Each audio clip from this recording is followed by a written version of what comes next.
bastante travesura, nos han permitido avanzar rápidamente, y una de las iniciativas importantes es la internacionalización, tratar de vincularnos en distintos ambientes, y hoy uno de los objetivos fundamentales del desarrollo de nuestra universidad es precisamente la internacionalización de los posgrados, en particular de las maestrías, y a su vez también el hecho de poder pensar en que la tecnología nos acerca y la digitalización, de la cual vamos a hablar en un rato, se manifiesta trascendiendo incluso las barreras de lo convencional en términos de la educación, en términos de entrenamiento.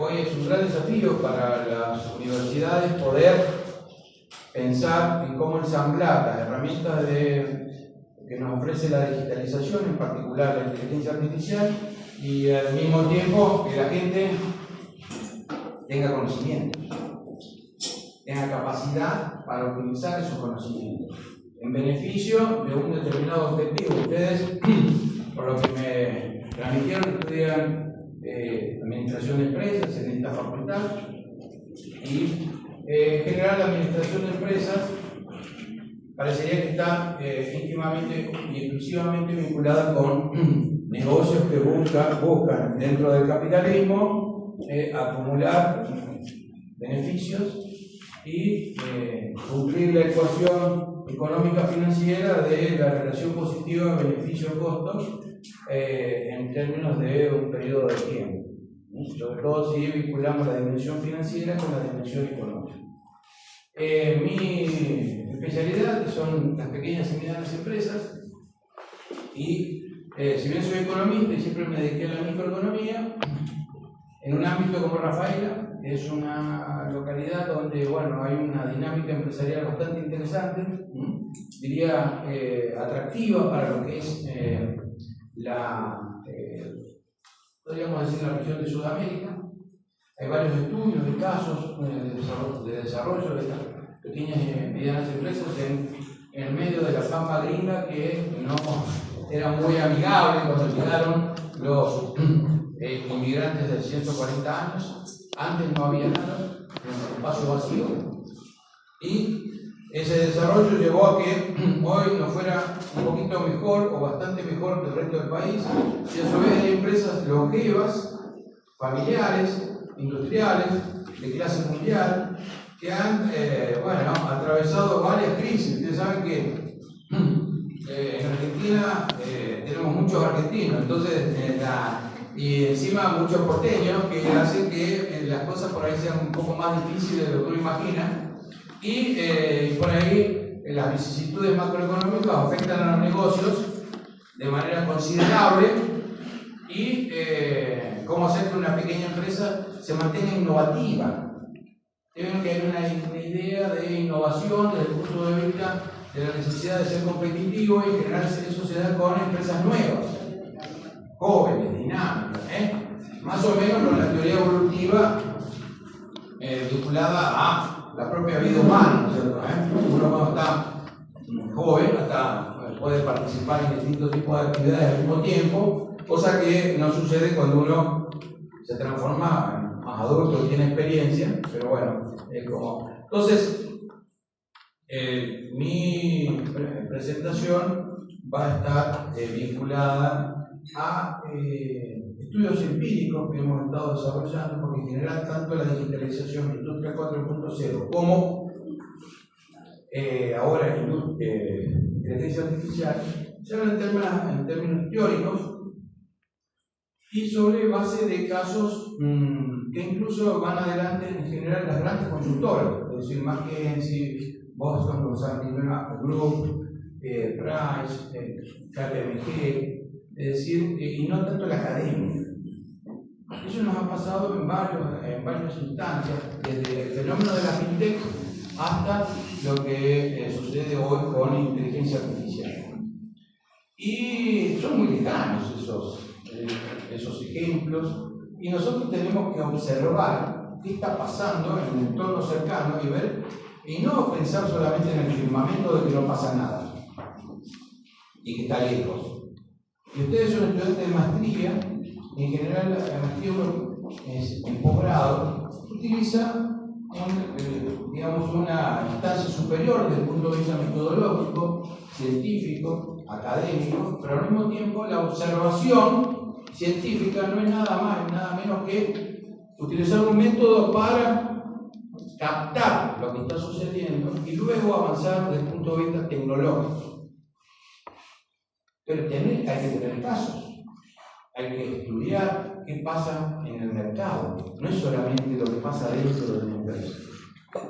Vamos a ver que hemos desarrollado estudios de casos, análisis empíricos respecto a empresas que ya están avanzando, porque si bien la mayoría no, hay algunas que sí.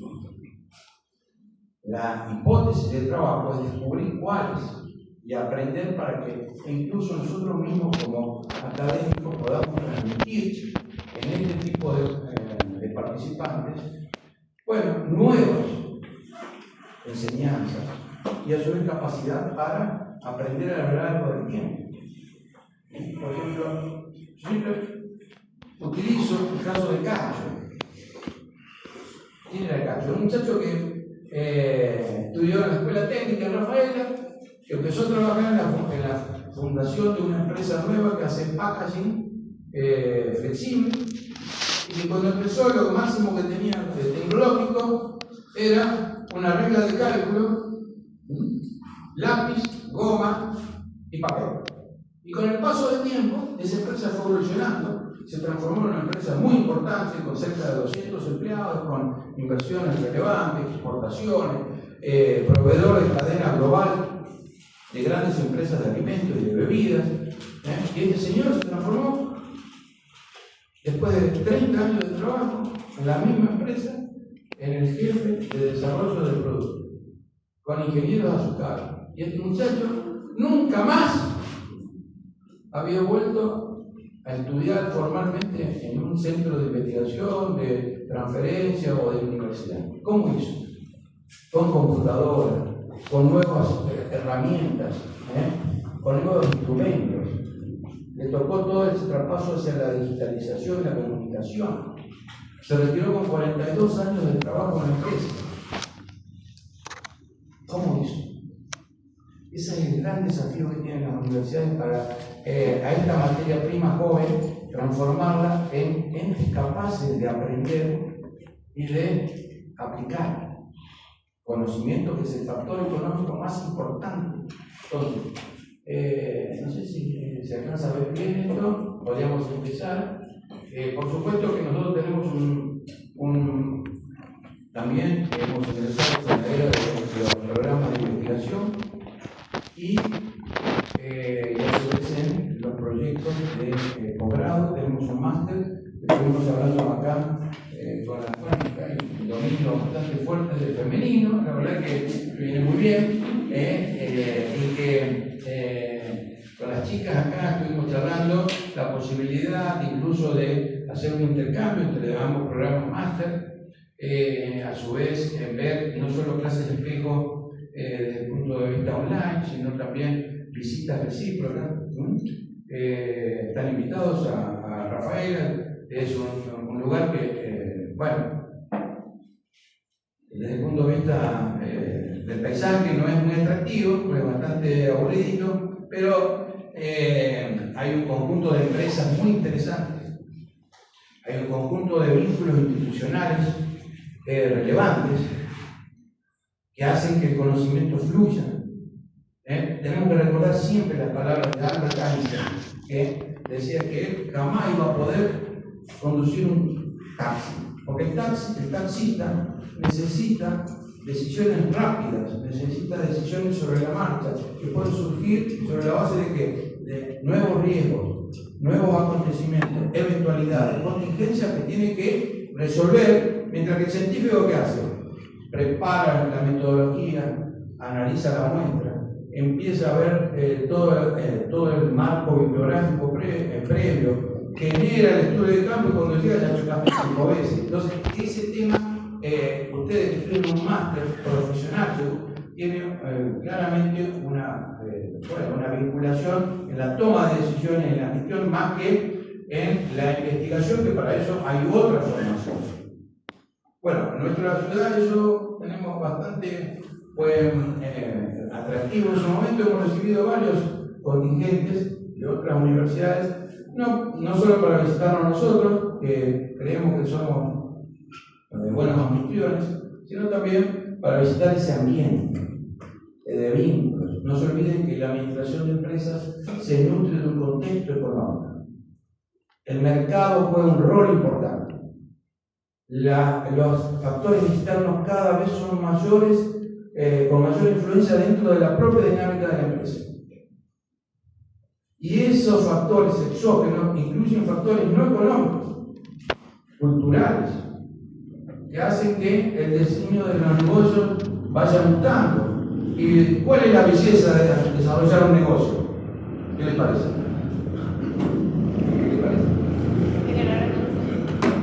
¿Cómo? Que funcione. Sí, pero funcione puede ser que estamos en el precipicio y sí, nos caemos. ¿Qué quiere decir que funcione? Rentabilidad. Y si digo, ganamos el 10%, ¿qué te dice? Que es poco. ¿Por qué? Porque debería ser un margen de 40 por mínimamente. ¿Y dónde salió eso? Y según... O sea, que todo es relativo. Por eso uno va a Japón, 10% salta una pata. Y si va seguramente Argentina 2023, en medio de la crisis, es poco. Entonces, pero a su vez, en medio de la crisis, ni Messi logra meter un gol cuando el viento en contra no te permite avanzar. Entonces, las recomendaciones de generación de empresas para salir de la crisis muchas veces son recomendaciones naif que hay que tener en cuenta en función de cómo está el mercado y ver qué tipo de mercado, porque en realidad al empresario no se le puede pedir más allá de que lleve adelante la empresa y, como decía, bueno, que funcione, pero que funcione bien. El equipo de Nacional, hasta que llegó Alfaro, el equipo de Paraguay funcionaba mal, ¿o no? ¿Sí o no? Estamos muy orgullosos y por eso es un antecedente que nos permite ser optimistas de que la relación entre esta universidad y la Universidad de Rafaela va a funcionar, porque Alfaro es de Rafaela y es un amigo de mucho tiempo, así que también de la generación así gris, como nosotros. Bueno, entonces mi presentación va digamos, a concentrarse en la cuestión de la digitalización. No es tanto una cuestión administrativista, sino más bien de la intersección entre la administración de empresas y la microeconomía. Y vamos a presentar algunos casos y algunas reflexiones sobre lo que es Industria 4.0, lo que es a su vez el concepto de digitalización, lo que es machine learning o máquina aprendiendo y la inteligencia artificial, y qué pasa con las pymes industriales en una muestra que hemos desarrollado. Hicimos primero un estudio, no sé si hay algo para mover o vas moviendo así, yo te doy inteligencia artificial, no, bien, sigue el poderío femenino acá. Bueno, la cuestión es que, yo les propongo una cosa, porque yo tengo una problemita que empiezo a entusiasmarme con conceptos y por ahí nos vamos mucho. Vamos a interactuar un poco, vamos a decir, ¿cómo es tu nombre? A Silvia, que vaya pasando las slides, así me ordeno un poco mejor lo que vamos a hacer y usamos mejor el tiempo. No hay problema de que cualquiera interactúe en cualquier momento. Vamos a ir, esto es se lo dejo como para que después lo compartan con todos los partícipes acá. Es un resumen de cuál es el concepto de Industria 4.0. En realidad, la revolución industrial 4.0 tiene varios vectores, desde lo más simple que es la nube, computación en la nube, hasta lo más complicado que es la colaboración humano-robots, que digamos es una de las de las instancias que paulatinamente ha ido creciendo y que ha tomado un ritmo vertiginoso con esto de la inteligencia artificial. Es decir, porque en definitiva, la inteligencia artificial es un robot que no podemos hoy transformar en un humano, pero que funciona. Funciona. Entonces, hay ejemplos en el mundo entero, a partir del año 2011, se generan una cantidad de iniciativas tendentes a promover la digitalización en las empresas. En particular, porque en el caso de Estados Unidos, o de Alemania, o de Corea del Sur, se concentran en las pymes, porque se supone que las grandes empresas empujan, y en una cadena global de valor, los proveedores tienen que acompañar. Por ejemplo, en un automóvil, producir un automóvil significa más o menos tener alrededor de 1000 pymes trabajando en un poco. Si uno habla de la extracción de petróleo, o podemos pensar en algo más sencillo como es producir soja, aparece una cantidad de jugadores pequeños en la cadena de soja. Si bien es menor, parecería menos complejo, pero hoy cualquier actividad está cruzada por la tecnología. Bueno, esos son los vectores que ustedes lo podrán leer un poco más en particular. O sea, en su momento parecía que la impresión 3D era la revolución, hasta pensamos en que iba a desaparecer la fábrica, o el tema, por ejemplo, cuando se utiliza uno de los temas claves del desarrollo logístico es sensores. O sea, sensores en las empresas para captar todo el proceso llevó a que había que digitalizarse. Y a su vez, ¿qué significa la digitalización? Una tecnología que es poco tangible. Antes uno pensaba, bueno, vamos a meter ¿qué fue la tercera revolución industrial? ¿En qué se concentró? En la informática. ¿Y qué había en la informática? Equipos. Y venía gente que supuestamente trabajaba con una caja negra, no sabía qué era, y los programadores, y estaban ahí todo el día frente a la computadora, y bueno, eran equipos grandes, todo lo que hicieron redes. Entonces uno invertía en algo que se veía tangible, a pesar de que duraba menos que la máquina de la segunda revolución industrial. La segunda revolución industrial, impulsada por el Fordismo, fue la seriación. Entonces había que armar que la línea de montaje y que todo confluyera a algo estandarizado. Entonces veíamos la fábrica como ícono del capitalismo y a su vez la gente trabajando adentro. Y le daban al martillo. Bueno, y resulta que ahora tenemos que producir queso y dentro de la industria 4.0 la digitalización, pero ¿qué me ayuda la digitalización? Bueno, a ser más eficiente. No tenemos todavía evidencia de que haya procesos innovativos basados en los vectores de la digitalización. La digitalización mejora la eficiencia productiva. ¿Qué es la eficiencia? Por ejemplo, esto para reflexionar. ¿Conocen a Usain Bolt? ¿Quién fue? ¿O quién es? Usain Bolt. ¿Quién? ¿Lo conocen? El velocista tiene el récord mundial.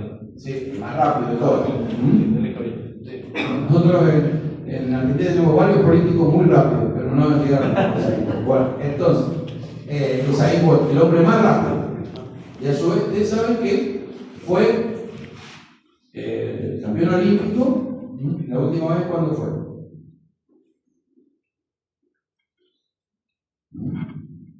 2016. En Río. Bueno, ¿quién fue el campeón olímpico? En 1984. Estamos hablando de 32 años antes. Carl Lewis, el hijo del viento. Los dos tienen la medalla olímpica, ¿o no? Dorada. Campeón olímpico, 100 metros. Sin embargo, Carl Lewis no hubiera podido competir en la final con ese récord en 2016. Entonces, la eficiencia se mide en términos relativos. Por eso es tan importante la competencia. Ser eficiente en un momento significa a lo mejor en el futuro no. Dejar de televisión. Imagínense el caso más emblemático, ¿cuál fue? De estas últimas tecnologías. Y Nokia. Nokia 1100, ¿quién no se acuerda del Nokia 1100? El gordo más joven no tanto, pero bueno. Es el dispositivo más vendido de los celulares. Sin embargo, Nokia perdió la carrera. O BlackBerry. O, ¿no se acuerdan? Palm. ¿Alguien se acuerda de Palm? Palm Pilot. Yo cuando fui a Estados Unidos en los 90, me enloquecí con la Palm Pilot. Era una agenda que tenía un lapicito y era digital. Y los tipos crearon el primer celular digital. Y después lo reventaron, de BlackBerry se lo copiaron. Por eso la innovación no necesariamente es la clave para el éxito. Cuando dice el amigo que funcione, hay un artículo famoso de The Economist de hace ya algunos años atrás que dice loros lindos y rentables. ¿Por qué? Porque los loros hablan, pero repiten todo lo que escuchan. Y da una serie de ejemplos en donde los exitosos no fueron los innovadores, sino los que copiaron. Y hay lindos ejemplos de digitalización y demás interesantes de copias. Por eso no hay que sentirse mal cuando copiamos, y sentirse chino, y dormir sin remordimiento. Entonces, vamos a seguir. Entonces, claro, tenemos una arquitectura que nos lleva por un lado, la manufactura aditiva, la inteligencia artificial. Ahí es la pregunta, ¿qué le pedimos? La inteligencia artificial. Y eso es una capacidad que tenemos que aprender. Y a su vez, el Internet de las cosas, ¿qué datos relevamos? ¿Y qué cosas podemos tener de Internet? Hoy, todo lo generado con el celular está en Internet de las cosas, pero en su casa. Prenden el televisor y le están dando información, porque bueno, acá sobre todo los sudamericanos nos preocupamos mucho por leer qué y le ponemos a aceptar con tal que funcione, porque si no, no funciona. Entonces, y la robótica colaborativa, esto es uno de los temas que más apasionantes de aplicación de inteligencia artificial en el futuro en términos de la relación hombre o mujer o ser humano y espero que no tengan problemas en mi antigüedad en la expresión y porque mi hija me reta que por ahí sigo todavía siendo analógico en términos de género. Y después el tema de la interacción con los robots, que también aprendí. Entonces, vamos adelante, digamos por qué. Acá hay algunas reflexiones de algunos autores que anticiparon esto que se parecía una ciencia ficción, pero con la emergencia del procesamiento de información en los años 50, se suponía que íbamos a llegar en un momento que la computadora pudiera pensar sobre. En realidad hoy lo que está haciendo es aprendiendo y usando algoritmos con información de todo tipo y con cálculo probabilístico te hace una respuesta y eso se autoalimenta que también para el próximo paso tiene más información y más conocimiento. Lo que pasa es que a diferencia de nosotros que nos olvidamos, esto lo tienen fijo. Pero bueno, creo que hasta el tiempo no nos acordamos de algunas cosas y lo interesante es que nosotros somos capaces de adaptarnos más fácilmente. Y eso va a ser un problema porque la computadora no distingue aquello del paso del tiempo. Y ustedes, por ejemplo, pueden decir, hoy por hoy, por ejemplo, si hay muchos antecedentes descritos a máquina, podemos suponer que muchas de las cosas tienen que escribirse a máquina. Máquina me refiero a, ¿recuerdan a lo mejor? Bueno, acá hay chicas jóvenes, digamos, pero máquina de escribir. La máquina de escribir, ¿qué pasó? Se volvió obsoleto. Claro, a pesar de que algunos dicen que es muy ecológica, porque no usa energía, no hay problema de que se corte la luz, pero claro, la luz usa papel. Entonces, vamos avanzando. Es otra de las de lo que digamos que traje a colación para vincular lo que es Machine Learning con la posibilidad de comparar un trabajo con equipos que aprenden y aquellos que no aprenden. Por ejemplo, hoy, por ejemplo, desde una embotelladora de bebidas hasta... no se olviden ustedes que el 99% del producto mundial se genera con bienes y servicios maduros, no son innovativos en el estricto sentido de la palabra. Entonces, eso 99% de todo lo que se produce en el mundo está bajo condiciones de competencia. Hay más de un proveedor a nivel mundial. Y por lo tanto, la conclusión o el good news es que podemos competir. El bad news es que ya hay muchos competidores. Entonces hay que ser muy eficientes. Y la eficiencia se mide en qué? En términos de productividad. Y la productividad se da en términos de bajar los costos. Y si yo meto tecnología, ¿qué tengo que hacer? Invertir. Entonces tenemos que analizar el retorno de esa inversión y el retorno de la inversión de dónde viene, del mercado. Y el mercado a su vez genera una ecuación entre costo, precio-costo. Pero el costo tiene la incertidumbre de haber invertido previamente. Entonces esa interacción genera en un marco de nebulosa, porque no, que rompe uno de los principios básicos de la competencia, que cuál es: perfecta información sin costo en todo momento. No sabemos lo que va a pasar en el futuro. Tenemos que invertir hoy en Machine Learning. ¿Y cómo? ¿Dónde? Entonces, ¿cuál es la primera solución? ¿Qué les parece? De los empresarios pymes, sobre todo. No estoy hablando de Unilever o de Coca-Cola o de, no sé, cualquier corporación grande, Toyota, lo que se le ocurra. De una pyme de acá. ¿Qué haría? Y estaría bastante perdido. Encima ni sabría dónde están los proveedores. Y tendrían que dedicarle tiempo. Y encima las pymes tienen que problemas de estructura. ¿Vieron? En términos futbolísticos, el patea el córner y salta a cabecear. El dueño, el empresario. Entonces, tenemos que pensar que la pyme no es una pequeña gran empresa, una gran empresa que tiene tamaño reducido. Eso es que genéticamente otro tipo de organización. Y para lo cual tenemos que utilizar nuestra focalización de este tipo de educación a el entorno. Yo les puedo asegurar que en todo el mundo las pymes son la mayoría de las empresas y son la estructura clave de la economía, incluso de Estados Unidos. El campeón mundial hoy de exportaciones pymes es Estados Unidos. A pesar de que en el pasado, ¿cuál era? Italia y Taiwán. Pero el mundo del comercio exterior es de las grandes corporaciones. Bien.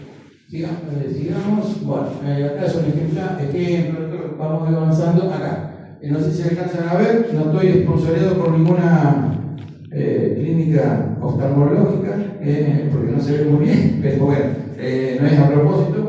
Yo voy a usar algunos insights de la CEPAL, que estuvo trabajando bastante en este tema. Acá hay una comparación entre lo que es la tradición de la producción de manufactura del sector primario, secundario, terciario, y lo que es con la digitalización, en donde claramente en todos los ámbitos sectoriales aparece la tecnología.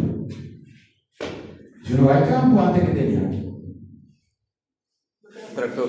Sí, algo que, bueno, había que transpirar, trabajo manual. Hay una empresa en la zona que es una empresa familiar grande que hace mechas para taladro. Pero taladro manual, es decir, que se pone contra el pecho, cuidado, tenés que ser Sansón para manejarlo. Y la mecha es una cosa así. Creo que es más barato comprar un pasaje para ir al mundial que comprar una mecha de esas. Pero realmente porque tiene mucho acero. No, eso nos va fenómeno. Tenemos un mercado bárbaro, vendemos en Brasil también. Fundamentalmente, dice, en todas las áreas rurales Dice, la gente no confía en el taladro de la batería y no hay luz cercana. Dice, y estos tipos dicen, llevan esto que no cuesta nada, porque el taladro es una cosa, lo que más cuesta es la mecha, y para tirar alambrado es ideal, sin necesidad de otra cosa que una muy buena mecha. Y la mecha se gasta, entonces le venden muchas mechas. Y dice, bueno, esto es como vender vela en el medio de Manhattan, donde hay todas las luces. Sin embargo, funciona. Entonces, hay que encontrar casos y aprender de esos casos y ver que no son los únicos en el firmamento. Entonces, porque después tenemos, qué sé yo, el ejemplo de la fábrica inteligente de Adidas. Hace unos años, ya hace varios, Adidas se le ocurrió hacer dos fábricas inteligentes para hacer zapatillas, porque bueno, eso, rubro. Y que tuvo una idea genial. Dice, muchachos, tenemos que luchar contra Amazon, AliExpress, Mercado Libre, lo que sea. ¿Y qué hacían? Dice, ¿y dónde va la gente? Dice, no, la gente ahora va al negocio tradicional, se prueba una zapatilla, el modelo toma y después compra por internet. Con delivery. Entonces, ¿qué hicieron? Desarrollaron una tecnología de una fábrica robotizada en Alemania y otra en Estados Unidos. Y por internet de las cosas, la gente iba al negocio, había un tótem y uno se hacía su propia zapatilla. Tenían todas las alternativas, las combinaciones, tenía un escáner y vieron que cada pie es distinto. Y eso es una gran alternativa, una ventana de oportunidad para este tipo de tecnologías. Porque vos podés individualizar el producto sobre la base de una tecnología seriada. Entonces, enviaba la señal a la central, el pedido, se hacían las zapatillas y volvía al negocio. Entonces le daba vida a los negocios de Adidas, que vieron que tienen toda una cadena en el mundo, funciona de la misma manera, y a su vez evitaban la plataforma, que es la que te lleva. Ahí sí funciona bien, porque la plataforma, como nos gusta el monopolio, porque no usamos muchas plataformas, si no usamos una o dos, porque después entre las claves, la decisión, saber cómo funciona, que van a llegar o no van a llegar cosas. Bien, seguramente las chicas deben comprar en Shein o después algunos de nosotros compraremos en Temo o estas cosas que después, bueno, siempre está el interrogante si va a llegar o no y cómo llega. Bueno, el tema es que, ¿qué pasó con esa fábrica? Genial, fracaso total, la tuvieron que cerrar, porque no, los costos de una empresa que no estaba especializada en la logística. Adidas no estaba especializada en la logística. Llevaron buena parte de eso otra vez a Tailandia, hacen las zapatillas, creo que la están ya confeccionando los monos, y después la lanzan al mercado sobre plataformas. Bueno, sigamos. De hecho, acá está la conformación de los posibles efectos de inteligencia artificial en distintos rubros, porque uno puede decir, bueno, ¿cuál es uno de los problemas de la combinación de la dimensión económica y financiera de una empresa? Que no haya recursos suficientes para financiar iniciativas que asuman riesgo para obtener beneficios en el futuro, ¿o no? ¿Cierto? Las pymes en particular tienen una restricción especial en el tema de financiamiento. Pero más allá de eso, toma un poco de agua.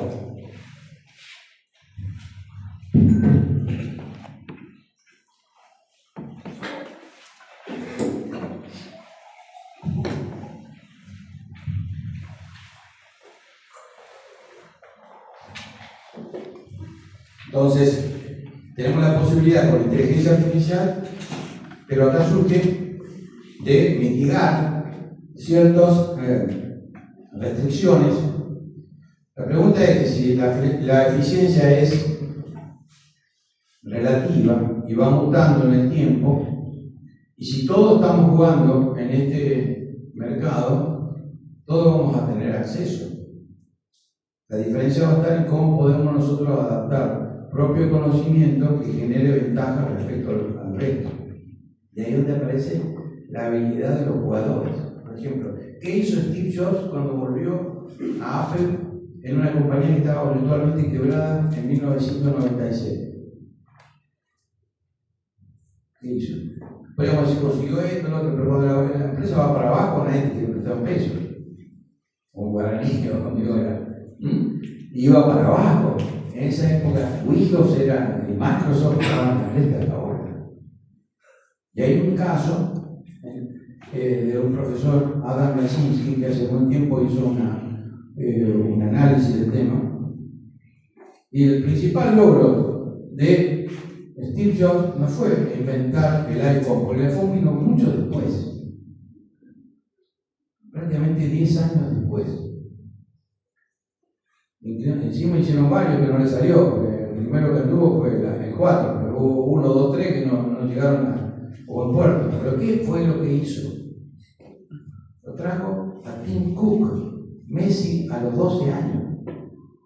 ¿Y quién era Tim Cook? No lo conocía ni la madre. Pero, ¿qué hacía Tim Cook? No, perdón. Era el gerente de producción de Dell. ¿Y qué trajo bajo el brazo? Tenía un montón de conocimiento aprendido de cómo producir bien y barato y más eficiente. Y Tim Cook no era el innovador, el ingeniero desarrollador de productos, el genio del marketing. Era un tipo que producía. Nada más. ¿Y quién es hoy Tim Cook? El CEO, el sucesor todavía hoy de Steve Jobs. Y estamos hablando de prácticamente 30 años. Entonces, por ejemplo, ¿qué hizo? Bueno, hay varios ejemplos. Lo que pasa es que son ejemplos muy lejanos y de grandes corporaciones. Por ejemplo, ¿qué hizo el Jeff Bezos para salir de la crisis del 2002? O, por ejemplo, ¿qué hizo Volkswagen para transformarse en gran jugador mundial allá por 1990? Y vamos, ¿cómo hizo General Motors para salir de la crisis del 2008, 2009? Pero tenemos que encontrar casos cercanos. En nuestras universidades tienen esa obligación, por eso podemos investigar. Sí. Bueno, acá la CEPAL hace una proyección sobre la base del estudio de Katz y Jung del RAME, que va a tener el uso de la inteligencia artificial y el crecimiento del gasto en servicios de inteligencia artificial. A mí me parece una oportunidad de negocio. Porque uno dice, bueno, ¿alguno usa la inteligencia artificial acá? Sí, ¿cierto? Sobre todo si están estudiando. ¿Y qué se usa? Bueno, varias. En particular, si son en nuestros países, si son gratis, mejor. Pero son acciones individuales. Bueno, una cosa que puedo anticipar que descubrimos de los casos de las pymes relevadas en nuestra región, es que no hay, y eso pasa también en las universidades, en las instituciones públicas, porque esto incorpora todo, no hay un área que gestione una estrategia de uso de la inteligencia artificial que redunde en mejora de la eficiencia productiva. Entonces vamos a ir incrementando el gasto, porque ustedes no usan el ChatGPT, lo usan, pero también hay versiones profesionales que son bastante más hábiles para hacer cosas, y hay que ponerse. O el cloud, que hay que ponerse. Y una de las primeras conclusiones que tenemos es que la mayoría de las empresas están permitiendo que la gente use herramientas de inteligencia artificial, pero para responder respuestas, pero no dentro del marco del proceso productivo. Y ahí es donde aparece una gran oportunidad. Porque una de las cosas que yo les mencioné antes, cuando es tan etérea la tecnología y encima es, diríamos, secundaria respecto al core business, bueno, el tipo que hace, por ejemplo, lo que hace el yerba para tomar mate. ¿Cuál es el core business de lo que hace el yerba para tomar mate? Yerba, no hay otra cosa, ¿o no? Acopio, Sí, claro, pero lo que pretenden es que Y saben hacer qué? Juntar la hierba, la procesan y la venden. Y por supuesto, ¿qué hacen? Cobran y después tratan de ver que haya ¿qué? Acumulación de capital o no. Esa es la belleza del proceso. Bueno, viene alguien y dice: no, tenemos que meter inteligencia artificial, entonces tenés que invertir tanto y generar un departamento de inteligencia artificial. ¿Qué va a hacer? ¿Cuál fue la primera reacción del decididor? ¿En qué me va a ayudar? Claro, y ¿cómo te pones tanta plata en algo que no voy a ver? Y que no termino de entender. Bueno, cuando nosotros hicimos el análisis de Industria 4.0, una de las cuestiones era que los tipos que decidían no eran los que tenían conocimiento. Y el tema es cómo hacer para entrenar. Nosotros, les puedo asegurar, intentamos de la universidad, tenemos un consejo económico social integrado por empresarios en la universidad por estatuto. Los tipos vienen, están todos contentos y armamos una serie de desayunos de trabajo sobre esto de la digitalización. Vinieron un desayuno, 2 desayunos, después vino más. No hubo forma de vincularlo a que estudien. Y los que estudian son o los profesionales que están en la empresa, pero después no son los que terminan decidiendo en una pyme. Esa es una cuestión que es de difícil resolución, pero que tarde o temprano se vuelve ¿qué? En contra del proceso productivo. Y ahí aparecen las oportunidades para los que saben. Bien, seguimos. Bueno, acá hay un índice que se elabora, en realidad es un índice global que CEPAL está participando sobre el ecosistema en la nube, donde hay un índice de los países latinoamericanos y de la región. Estamos en la mitad de la tabla, para abajo, diríamos que las chances de ganar el mundial son pocas, tenemos una gran diferencia y eso es un problema. Y ahí cuando yo les decía los factores externos y exógenos, antes de producir la máquina, ¿qué teníamos? Poníamos la máquina, teníamos necesidad de luz, de algún otro servicio que puede ser manejo de líquidos, el tema de control de vapores, la cuestión del gas o de algún otro combustible, y estaba adentro de la empresa, adentro de la fábrica, algo analógico, paredes. Y ahora necesitamos ¿qué? Una infraestructura de conectividad que encima depende de proveedores externos oligopolizados. ¿Cuántos proveedores de internet hay? Estoy seguro que no. Muchos oferentes en la calle, pero los que tienen la red y la tecnología deben ser muy pocos. Eso sucede en todos los países de Latinoamérica. Por eso Carlos Slim es uno de los tipos más ricos del mundo, por la ventaja oligopólica de, por ejemplo, de Claro y de Telmex. Pero hay pocos proveedores. ¿Cuántos proveedores hay de nube?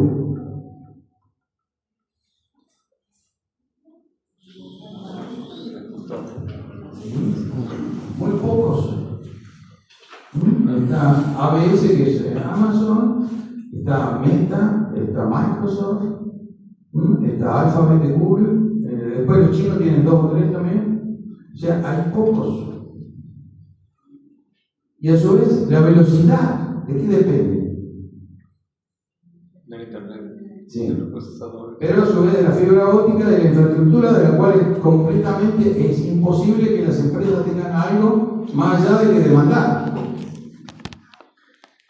Entonces, el índice nos coloca en mitad tabla para abajo porque tenemos menos capacidad, menos velocidad y más costo.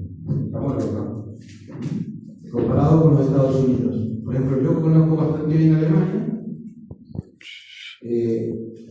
Los alemanes se quejan porque la compañía Deutsche Telekom es jugador fuerte en Estados Unidos como proveedor de Internet, y los costos y la oferta que hace en Estados Unidos es mucho mejor que la que tienen los alemanes, que están en el top de la tabla también. Entonces, ahí hay una restricción muy fuerte. Y nosotros tenemos que ser conscientes cuando vamos a competir. Y a su vez tener en cuenta cómo lo metemos dentro de la ecuación. Esto que en general la administración de empresas tiende a analizar el negocio dentro de la frontera de la fábrica. Bueno, esto también es otro indicador del uso de inteligencia artificial. Chile y Costa Rica están al tope de la tabla, ustedes lo pueden ver, incluso acá está Paraguay, que está en mitad de la tabla, pero bien posicionado. Y a su vez, lo que más me llamó la atención es que Paraguay gasta más en inteligencia artificial que Argentina. Cosa que llama la atención porque supuestamente el índice debería ser mejor. Eso quiere decir que hay cuando los costos son mayores, el gasto es mayor. Eso no quiere decir que redunde en beneficio, porque si es poco eficiente, la velocidad es baja, la conectividad tiene saltos o tiene cortes, por ejemplo, de fibra óptica. ¿Instala la propia universidad de fibra óptica? Sí, acá adentro. Pero lo que llega adentro, lo que llega a la puerta es un caño de un proveedor. Si nos ponemos todos de acuerdo y hacemos, como decimos en Argentina, una vaquita, juntamos plata y después queremos poner una oferente de internet, ¿qué? ¿Lo podemos hacer? No, porque hay un montón de regulaciones. Bueno, sigamos. Bueno, acá el impacto que se espera en los distintos niveles educativos, pero del aprendizaje automático, o lo que significa esto de machine learning, que la máquina aprenda. Fíjense ustedes que el menos afectado en algunos países seleccionados es la educación superior. Pero vamos al siguiente, vamos a ver que acá está bastante nivelado si hablamos de inteligencia artificial. Estamos todos al horno. ¿Por qué? Porque vamos a tener necesariamente incorporar dentro de nuestra herramienta de trabajo la inteligencia artificial.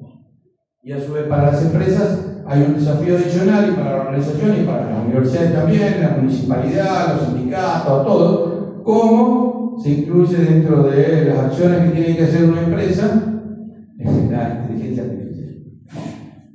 La próxima. Entonces, bueno, acá tenemos las agendas. Hay una recopilación en 18 países de las agendas digitales en cada país, a los que están preocupados. Fíjense ustedes, es muy interesante, porque esto es realmente los temas que están dentro de la agenda de digitalización en los países de América Latina y el Caribe.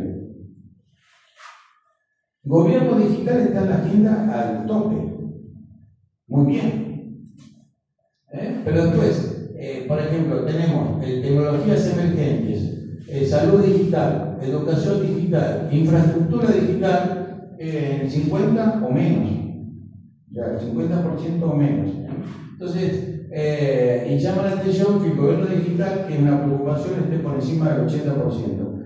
Eso es una buena noticia en términos de al gobierno le interesa el tema de la digitalización, está en la agenda, eso no quiere decir que le vaya bien, simplemente es una incorporación. Bueno, ¿cuáles son los beneficios? Bueno, acá nosotros sistematizamos 4 puntos. Uno de los temas es personalización de la atención al cliente. Creo que es un beneficio interesante que se puede. Bueno, los economistas, cuando enseñamos economía, siempre nos preocupábamos en el pasado cómo demostrar el ejemplo de discriminador de precios, no monopólico. Bueno, ahora tenemos un montón de ejemplos porque, por ejemplo, seguramente si ustedes comparan los costos del servicio de telefonía celular que paga cada uno, seguro que todos pagamos distinto, a pesar que el servicio es el mismo. Bueno. Y, por ejemplo, uno toma un bus o toma un avión. Si lo saca antes, después, a la noche, no sé qué tema, los precios empiezan a cambiar completamente. Bueno, y así tenemos muchos ejemplos, ni hablar con los hoteles, con todos. Las aerolíneas fueron las primeras que comenzaron con la discriminación de precios, después los oferentes de telefonía celular, internet. Bien. Pero sí consideramos que nos va a ayudar bastante en eficiencia operativa, en tanto en cuanto la empresa incorpore dentro de sus acciones, como es decir, bueno, recopilo la yerba con proveedores calificados, la proceso, la empaco, la distribuyo. También tenemos que incorporar en todas estas cosas acciones de inteligencia artificial que va a ir mutando. No es que compramos un robot y zafamos. Adelante, Silvia, porque si no, se nos va largo. Bueno, también tenemos otro de los temas que hasta ahora hemos utilizado poco, que es la seguridad cibernética, con inteligencia artificial, que nos ayude a repeler ataques. Y por supuesto todo esto está de la mano de que los costos sean como menores y que vayan bajando. ¿Cómo? Que sean razonables. Sí, la razonabilidad en la economía no existe. O sea, entonces uno tiene que pensar que sean más bajos, sobre todo en términos relativos de lo que pasa hoy. Si hoy pago 10, mañana tengo que pagar 9. Y tengo que encontrar jugadores que me ofrezcan 9 y que sean como confiables. Y eso ataca el principio de la competencia, porque se supone que todos son confiables, pero sabemos que no, ¿o no? El síndrome del plomero, no sé si conocen. Es un chiste, ¿no? El síndrome del plomero, ustedes saben que vienen en la casa, se rompe un caño, ¿qué hace? Y se llama el plomero. ¿El plomero qué le dice? El anti-oferente en el mercado de competencia, porque lo llamas desesperado. Entonces te dice que no saben cuándo va a venir, ni cómo va a venir, ni es lo que va a hacer, ni cuándo te va a salir. Entonces todo eso viola el principio de la competencia. Sin embargo, es la realidad. Otro síndrome peor, no sé qué pasa acá, pero es el síndrome del ómnibus, del viaje de estudio por salir, porque en realidad están todos los chicos esperando el ómnibus que va a llegar a la mañana y tienen todos los contratos firmados con todos los seguros y la garantía de que la compañía le va a cumplir, ¿o no? Y llega el momento y este señor no aparece. Por más que tenga todos los seguros, que le paguen, le devuelvan la plata, vayan a la justicia, al tipo lo encadenen, el viaje no se hizo. Entonces, evidentemente se requieren otro tipo de vinculación, de transacciones en el mercado para desarrollar negocios. No es solamente, no se olviden que detrás del último, nosotros tenemos la tentación de ver el último producto en la góndola, pero detrás hay un montón de transacciones entre empresas. Y para llegar a tener ese buen termo y ese buen mate, seguramente hubo muchas transacciones previas entre profesionales, cuyo puesto depende de su habilidad para tomar decisiones de compra y de abastecimiento. Y nadie se va a negar, porque bueno, cobra un poquito menos, o amigo, sino que tiene que cumplir, porque si no, rápidamente sale de su puesto. Hay una teoría, dos premios hubo el año 2001, 3 premios Nobel de Economía, Joseph Stiglitz, George Akerlof y no me acuerdo, Mark Spencer, que recibieron el premio Nobel de Economía precisamente por haber analizado estos temas. La asimetría de información y las imperfecciones del mercado en la toma de decisiones. No se sabe, y George Akerlof se inmortalizó con el tema de el mercado de autos usados. Si uno va a comprar un auto usado, ahí en donde lo vende está todo delicioso, está espectacular. Salí con el auto, se caen las 4 ruedas y no hay forma de. Nadie sabe bien eso. Bueno, entonces, saber requiere no solo capacidad para asegurarse con contratos. Los norteamericanos dicen que es la teoría del contrato perfecto, pero eso no funciona. Ustedes saben que ya hemos sido creados de imagen y semejanza de Dios, pero no llegamos al mismo nivel, y por lo tanto todo lo que hacemos es imperfecto. Sobre todo después de Adán y Eva, gracias a Adán y Eva parecemos economistas, porque en realidad hasta Adán y Eva estaban en el paraíso y no había diferencia entre aspiraciones, necesidades y recursos. Pero después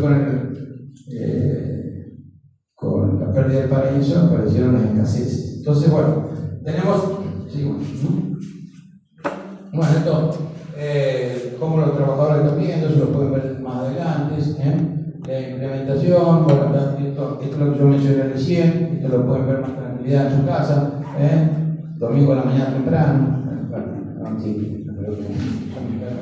antes de la misa, bueno, después algunos riesgos, el costo de inversión, todo esto lo fui mencionando, vamos a ir pasándolo. Esto es lo que hicimos en Santa Fe, la provincia de Santa Fe, con 30 empresas industriales.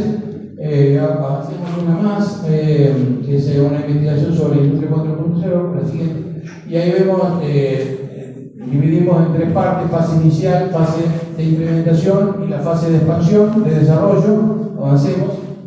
Fíjense ustedes que la cultura organizacional respecto a la digitalización en la muestra era alta. Todo el mundo estaba a favor, controlado. El capital humano, ahí ya estamos un poco más distribuidos. Ustedes ven que lo más oscuro es lo que tienen dificultades. Que reconocían que su propio capital humano no estaba entrenado para llevar adelante el proceso de digitalización. Donde ahí que aparece. Y que jóvenes entusiastas, universitarios, recién entrenados de la Universidad de Pilar, ofrezcan servicios en cuestión. Siguiente. Entorno y asistencia externa, podemos ver quiénes podrían dar la asistencia. Que era una pregunta que yo le hacía: ¿de dónde sale la información para tomar decisiones? ¿Quiénes son los proveedores? Y la tendencia es usar proveedores probados.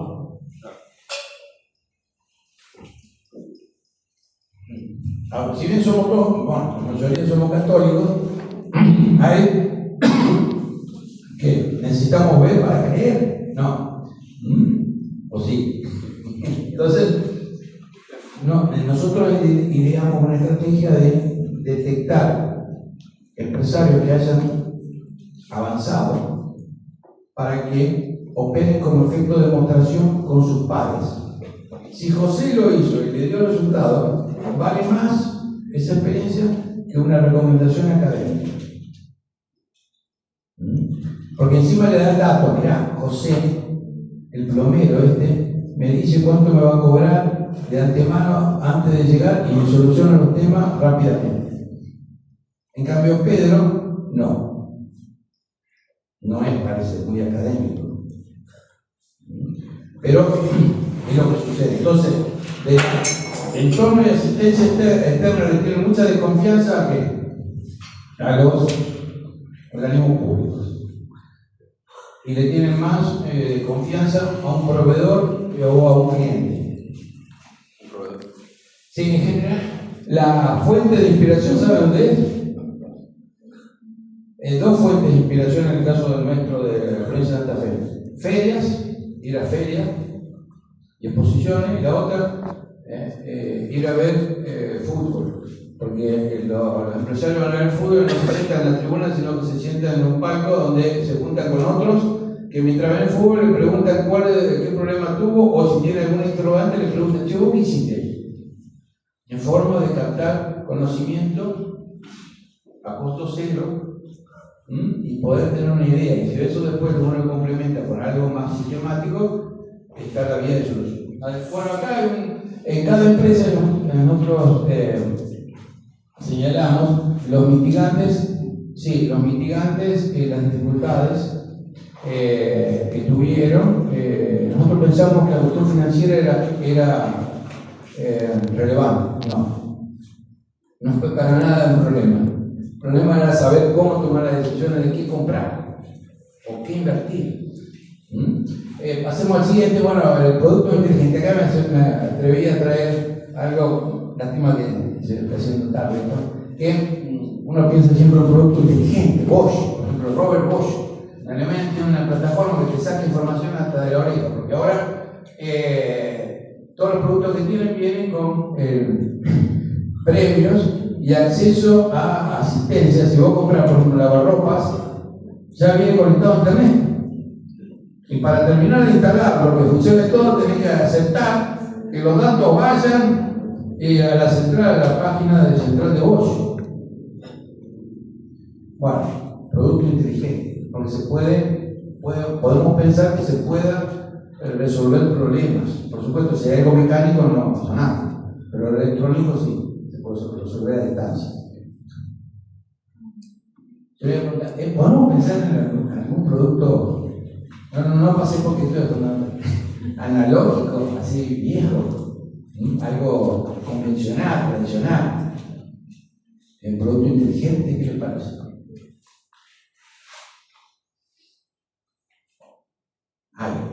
Pasemos a la página siguiente. Es el queso, no los jugadores del Atlético de Rafaela que son, sino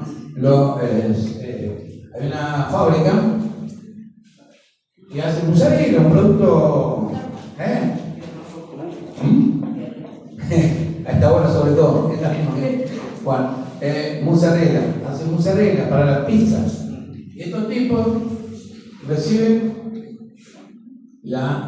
es un commodity, pero reciben la demanda de un cliente directo. Por ejemplo, nosotros analizamos el caso de una pizzería en Yokohama, que es una cadena de pizzerías en el sur de Tokio.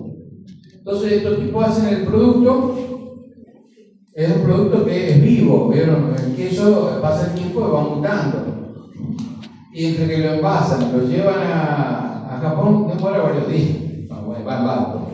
Entonces, el producto tiene información de cómo se hizo. Y ese mismo producto llega al horno del cliente, el horno lee esa partida y saca conclusiones respecto al rendimiento que tuvo en la pizza. Esa información automáticamente vuelve a la fábrica para hacer un análisis de lo que es minería de datos o ciencia de datos que permite sacar conclusiones de que cuáles fueron las series que tuvieron ciertas condiciones de que acidez de leche, la temperatura, condiciones de proteína, origen de esa leche, y lo que hace que pueda mejorar la eficiencia. Eso es un caso de un producto inteligente bastante convencional. Entonces estoy seguro que uno de los problemas de lo que estudiamos siempre que la hierba se lave, que tiene que cambiar. Nosotros en Rafaela tenemos una agua horrible, la verdad, se pone negra la hierba, un asco. Pero sería muy bueno poder utilizar mejor agua o mejores condiciones para que un potecito de eso te dure un termo de un litro, ¿o no? ¿Cuánto te dura? ¿En la hierba? Sí. Un termo. Un termo. ¿Qué les parece? ¿Eficiente en términos relativos?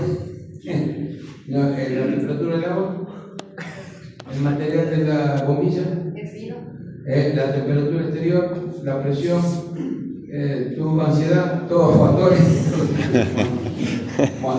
Bueno, acá tenemos algunas limitaciones, vamos a seguir avanzando.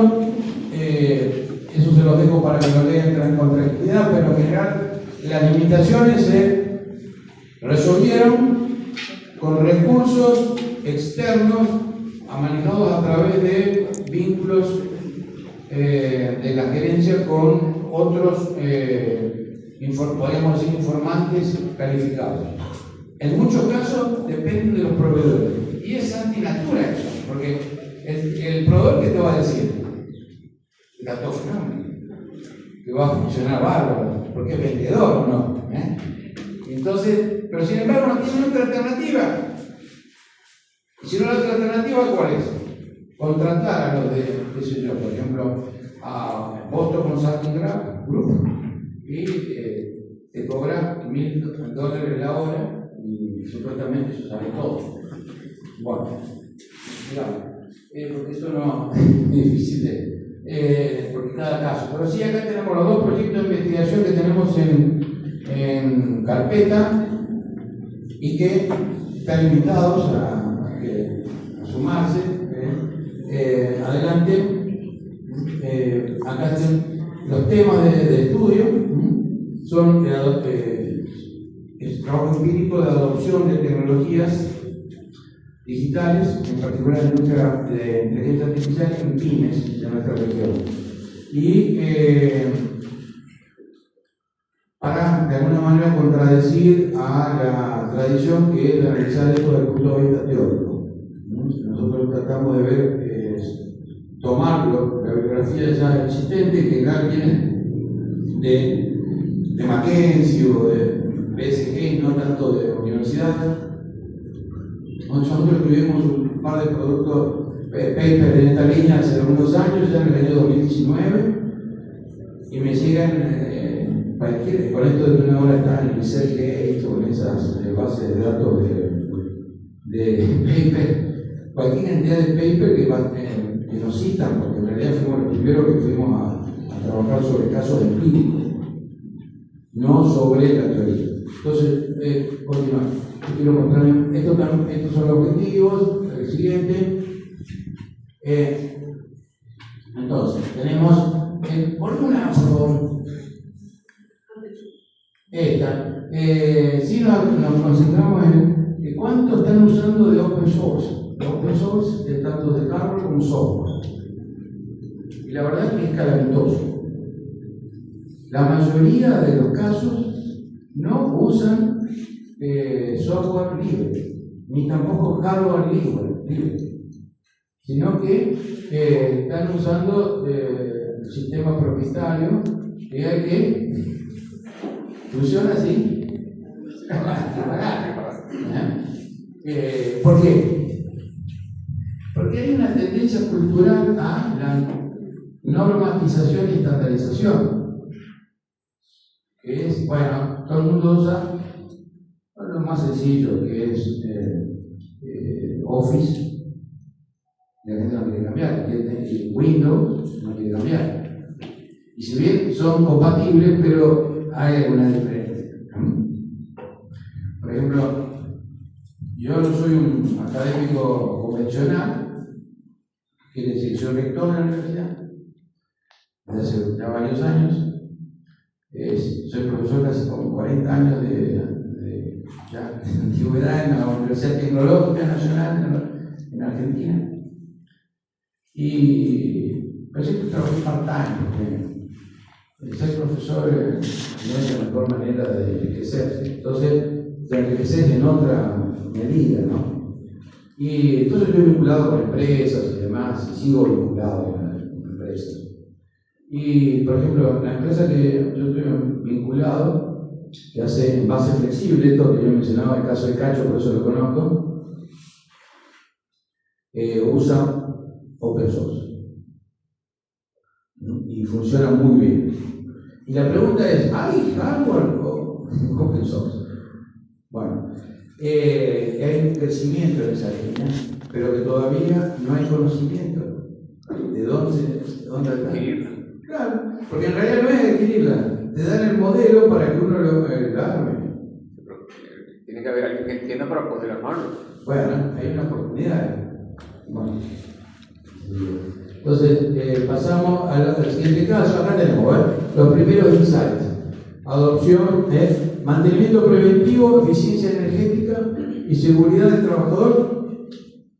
Son herramientas que se están utilizando en este grupo de empresas relevantes. A su vez, hay centralidad de competencias informáticas in-house para la adopción. Ausencia de una política empresarial, eso es lo que yo mencionaba, esa estrategia. Entonces, se ve que se le permite a la gente usar inteligencia artificial, pero cada uno la usa, no es que forma parte de la estrategia empresarial. Y a su vez, no se conoce bien entonces cuál es el nivel de uso entre una y otra, y encima si son complementarios. Porque uno puede tener una herramienta muy simple, y ¿cuál es? Compartir los archivos en Google Drive. Pero eso es muy embrionario desde el punto de vista de la ciencia.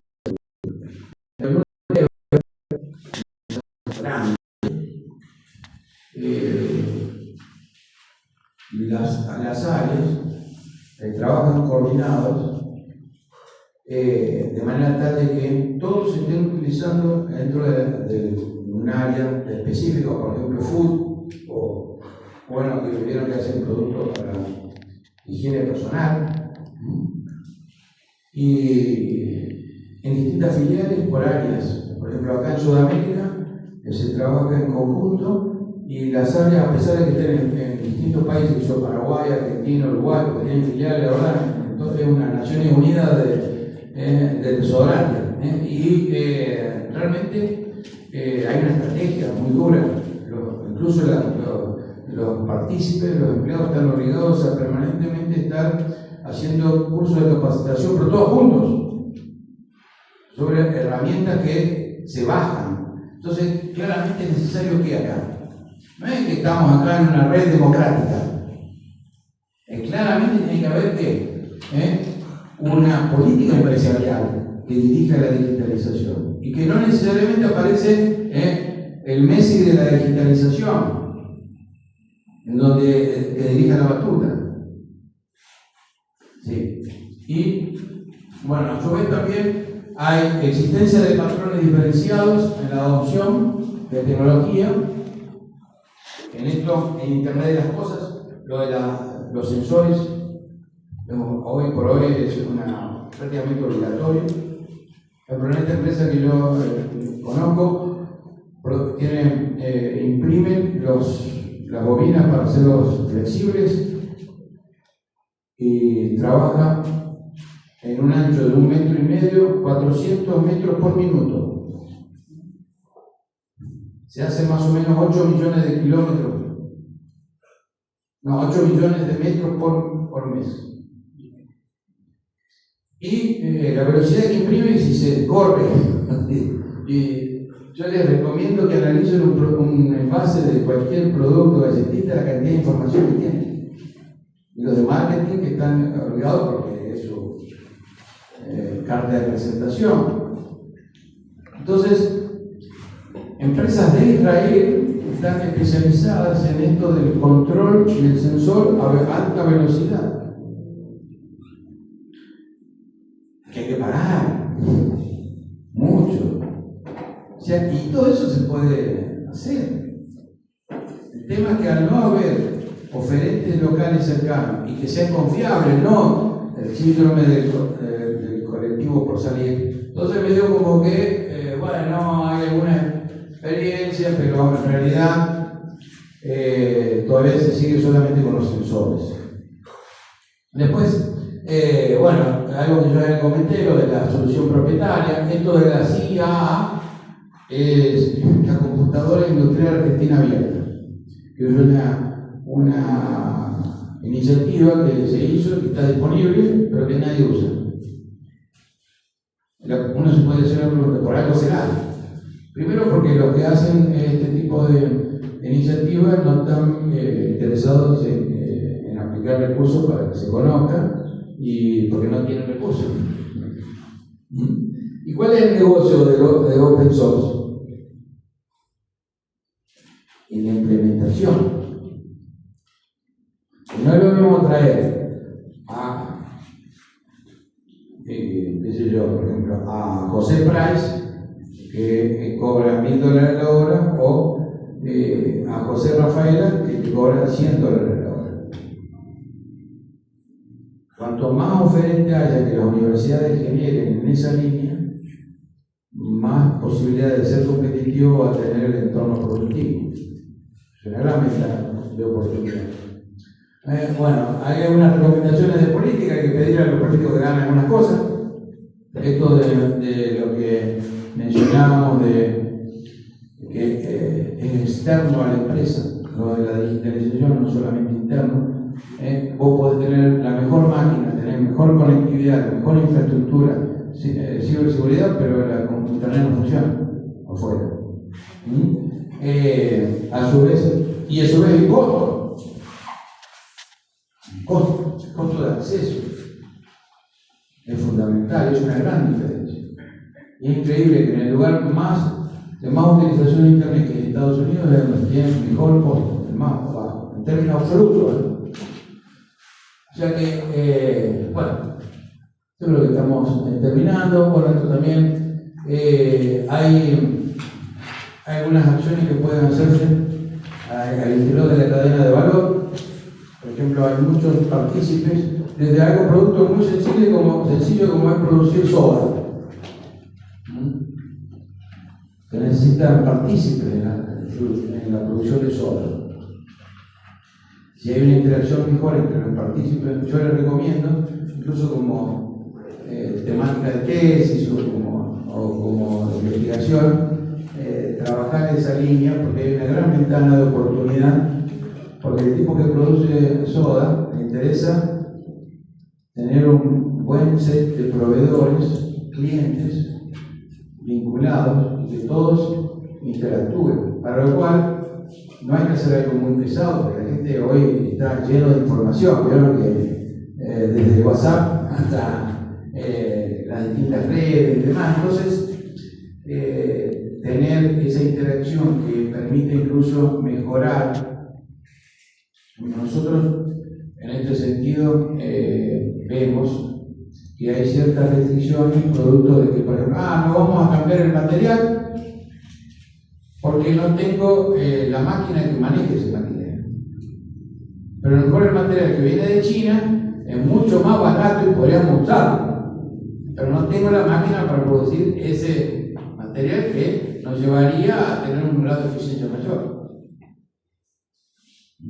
Entonces, por eso es que se promueve la interacción de los actores al interior de la cadena de valor, ni hablar si una empresa compleja.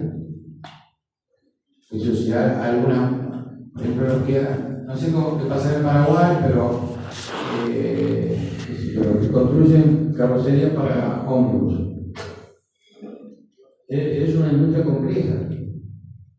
Es una industria que a su vez requiere mucho de intervención todavía casi artesanal. Porque se compra el camión y se hace todo lo demás. Y hay muchos jugadores. Y después le falta una tuerca. ¿Dónde vas a que compran las tuercas? ¿Dónde compran? ¿Qué cree que compran las tuercas esta gente? Normalmente en la ferretería de la esquina. ¿Por qué? Porque con el just in time ya no hay más el depósito de 1 millón de tuercas. Y encima van cambiando los tamaños. No. Entonces el ferretero de la esquina tiene la oportunidad de, por supuesto, adaptado a algo en el desafío en Argentina con el boom de la minería. Están llegando inversiones enormes en San Juan. Los precios se dispararon de todo, porque no hay oferta suficiente. La verdad, nosotros estamos pensando en ir con la universidad a San Juan, junto con algunas empresas de Rafaela para, bueno, a ver si pescamos algo. Y de paso, tratamos de ofrecer cierta transferencia tecnológica en estos temas. Tenemos un laboratorio de transformación digital, uno de administración informática, que es una combinación de ambos, y nos va bastante bien. Tenemos otro de medios audiovisuales digitales y realidad virtual, así que también nos va bastante bien. Así que, bueno, por eso nos interesa también. Por ejemplo, gracias a este estudio en su momento captamos la necesidad de entrenar a la gente y bueno, está yendo bastante bien. Bueno, creo que terminamos. Bueno, la oportunidad, ya lo dije varias veces, pongo en verde para ver si prende.